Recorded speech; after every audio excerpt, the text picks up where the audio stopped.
What are the best Etsy products to sell in 2024? Other Etsy YouTube channels would take you straight to Everbee and they would show you these best sellers that could allegedly make you $10,000 a month to make you think that you too could make $10,000 a month if you just copy and tweak that same product. And this method doesn't work because you'll always be chasing best sellers. So in today's video, I'm going to show you what actually would be the best thing to sell on Etsy in 2024. I'm actually going to give you 3 categories to go into. And if you're new here, welcome back to my channel. My name is Dylan Jars. I'm an Etsy seller of over 7 years. I've made over $1 million on the platform in profit. My background's corporate e-commerce, and I've taught thousands of Etsy sellers how to scale their businesses on Etsy using real e-commerce principles. Let's get into these 3 categories of what to sell. And this is where I'm going to take everything you might have heard about Etsy on YouTube and I'm going to turn it on its head.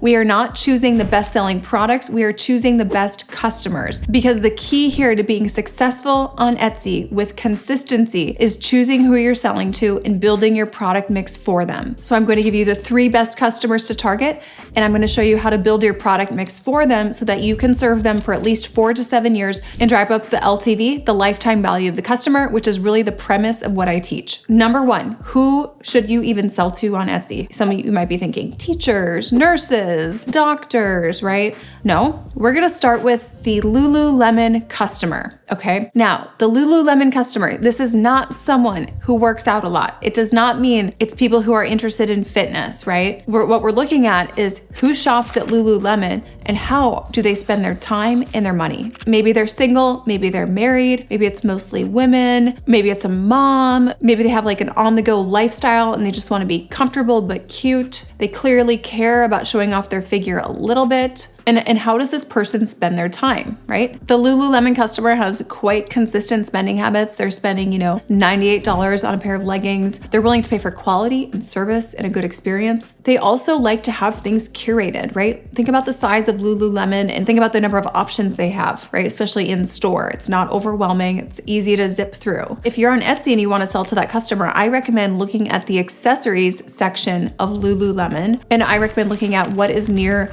the cash register station when you're going through the line to check out. Keep an eye on these accessories. Also keep an eye on their seasonal options and colors. You'll notice the color schemes often coordinate with the same color schemes that the brand Stanley also sells. This is very much the same customer, by the way. So keep an eye on their seasonal colors, seasonal trends, and what they're pushing. And then with that on-the-go type of customer, think about things like drinkware, crossbody bags, think about totes, think about things for someone who's on the go. And so really sit down and analyze how this person spends their time, spends their money. The easiest way to do this would be to go to Lululemon on Instagram, look at all the tagged photos, and you'll see exactly who these people are. The second type of customer to sell to on Etsy to make a lot of money is that wealthy customer who goes to smaller, trendy boutiques. And I have an example of this. I live in San Diego. We have a store here called Pigment. So Pigment is a store that is perfect for gifts, but people also shop for themselves. In store, they rarely have anything on sale, if ever,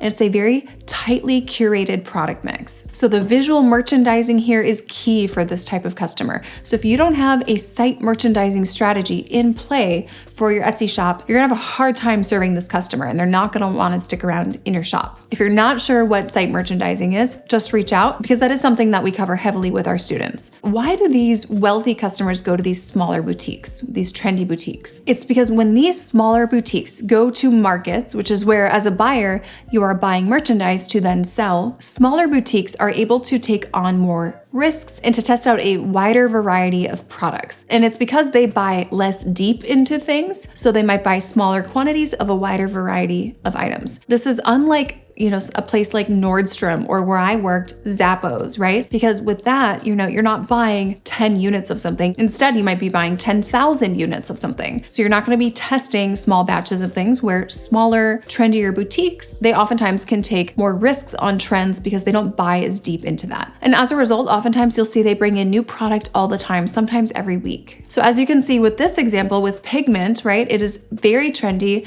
You see a lot of plant-inspired things, Western-inspired things. You'll still see that retro vibe going and some pastel kind of 70s hues. So this is a fantastic customer to sell to because they're looking for something special, something unique, and oftentimes it's both giftable and for themselves, and they're willing to pay more for something that you can't find everywhere else. The best way to sell to this customer, it could be with print on demand, but you'd have to be really, really strong in your graphic design skills. And if you're not, then I probably wouldn't even try to do that. What I would do to sell to this customer is actually have a mix of probably print on demand, supplies, and physical products that are altered. All right, the third type of customer to sell to on Etsy to make a ton of money is the small business owner or kind of one-person entrepreneur. And this could be someone kind of like myself. This is someone who has low overhead, high discretionary income. They value their time more than money. They're very busy, and they spend money on many areas in their life. So themselves, their family,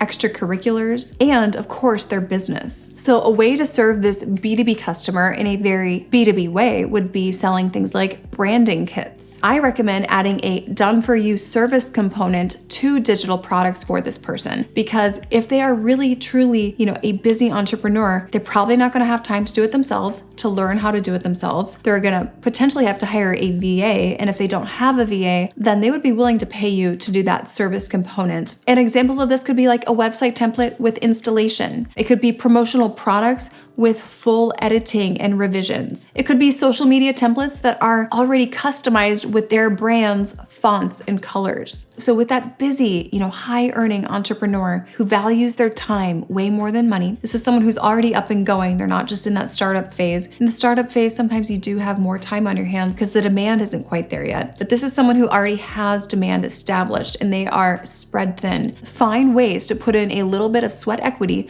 to improve the quality, the speed, and the service. Other ideas for this person, you could also think of, content related items, because pretty much any entrepreneur now, they have to be a content creator. So think about websites, blogs, social media, email lists. Now with this B2B customer, with the small business owner, the one-person entrepreneur, you don't have to only sell digital products. You could also do physical products for them. And with the physical product side, I would think about branded items, giftable items, and I would think about items for the space that they're working in, because most entrepreneurs, they work from home, and oftentimes they will put some money into their space. So if you are looking to make a lot of money on Etsy in 2024, these are 3 types of customers that I strongly recommend going after. If you need help identifying who to sell to in your shop to make high revenue and consistent revenue, just reach out to us. We're happy to walk you through that. If you have made it to the end of this video, congratulations, I applaud you. Please leave a comment below saying made it to the end, and tell me who you think you are targeting in your shop. Who do you think your customer is?